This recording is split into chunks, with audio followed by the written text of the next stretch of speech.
रहा हो, कोई अपना न दिखाई दे रहा हो, केवल दुख ही दुख, अशांति ही अशांति, उस समय आप देखिएगा भारी से भारी संकट की निवृत्ति के लिए एकमात्र उपाय है।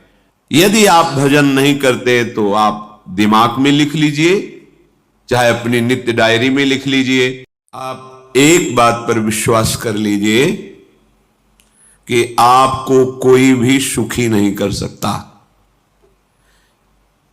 यदि आपको कोई सुखी कर सकता है तो आप हैं। बिल्कुल घनीभूत अर्थात ठोस बात है, इसे समझ लेना। यदि आप अपने विचार के द्वारा, विवेक के द्वारा अधर्माचरणों का त्याग करके धर्म पूर्वक जीवन व्यतीत करते हुए भगवान नाम जप करते हैं, तो पूर्व पाप कर्म के अनुसार जब देह रचा गया तो उसमें जो प्रारब्ध दुख सुख का है वो तो आएगा, पर आपको परास्त नहीं कर पाएगा। और आगे आपके लिए महासुख है जो दुख और सुख दोनों से परे है। अखंड प्रसन्नता, अखंड आनंद, वो केवल आपके करने से होगा। उपदेश मिल सकते हैं, मार्ग बताया जा सकता है, आपको सहयोग मिल सकता है, पर चलना आपको होगा। यदि आप नहीं चले तो ये कहीं भ्रम हो कि मैं कहीं जाऊं और मेरी दुख निवृत्ति हो जाए, तो इस भ्रम को छोड़ देना आप।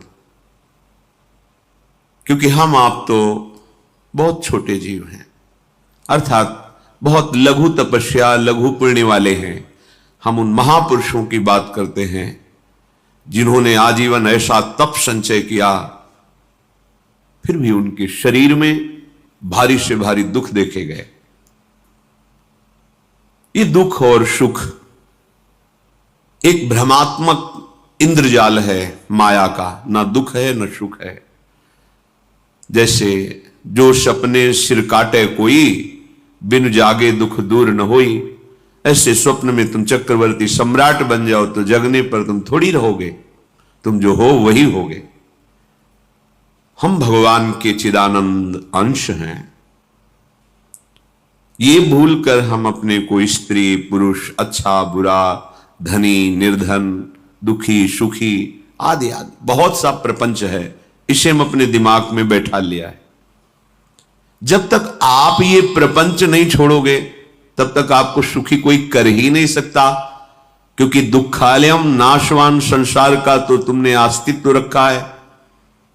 अगर ये किसी के दूर करने से होता तो स्वयं जगत गुरु परब्रह्म परमात्म तत्व भगवान श्री कृष्ण सामने हैं और अर्जुन को कह रहे हैं, मात्रा स्पर्शास्तु कौन्तेय शीतोष्ण सुख दुखदा आगमा पायनो अनित्यास्ता स्थितिक्षस्व भारत।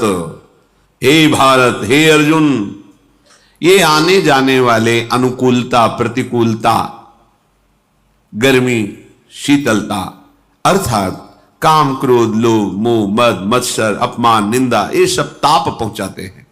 अनुकूलता सम्मान यश कीर्ति धन वैभव, मानी हुई मान्यता, ये सब शीतलता पहुंचाते हैं। ये उष्णता और शीतलता, अनुकूलता और प्रतिकूलता आने जाने वाले हैं। भगवान ये नहीं कह रहे मैं मिटा दूंगा, कह रहे तास्तितिक्षस्व भारत। हे अर्जुन, ये तुम्हें सहना होगा। यदि तुम इससे सह गए तो तुम्हारे हृदय में ऐसी स्थिति प्रकट हो जाएगी कि फिर ये स्पर्श भी नहीं कर पाएंगे। सहने से तुम्हारी भक्ति बढ़ेगी, तुम्हारा चिंतन बढ़ेगा, तुम्हारा स्मरण बढ़ेगा। सत्य वस्तु के लिए, सत्य तत्व के लिए तुम सुखी हो जाओगे। बिल्कुल खुली बात। आडंबर नाटक पाखंड इसकी जरूरत नहीं है। प्राकृतिक भोगों में सुख बुद्धि, देहाभिमान, विद्यारूप महत्वकुल धन यौवन अभिमान, यही तुम्हारे दुख का मूल है और ये कोई दूसरा नहीं हटा सकता। ये तुम्हें अपने विवेक सत्संग से प्राप्त हुए विवेक के द्वारा, शास्त्र स्वाध्याय से प्राप्त हुए विवेक के द्वारा इसे तुम्हें त्यागना है। दुख तुम पकड़े हो तो छुड़ा कौन सकता है? छुड़ाना तो आपको ही पड़ेगा। अगर कोई वादा करता है कि मैं आपको दुख रहित कर दूंगा, मुझे आज तक समझ में नहीं आया। दुख रहित होने का जो उपाय है वो गुरुजन महापुरुष संत जन बताते हैं।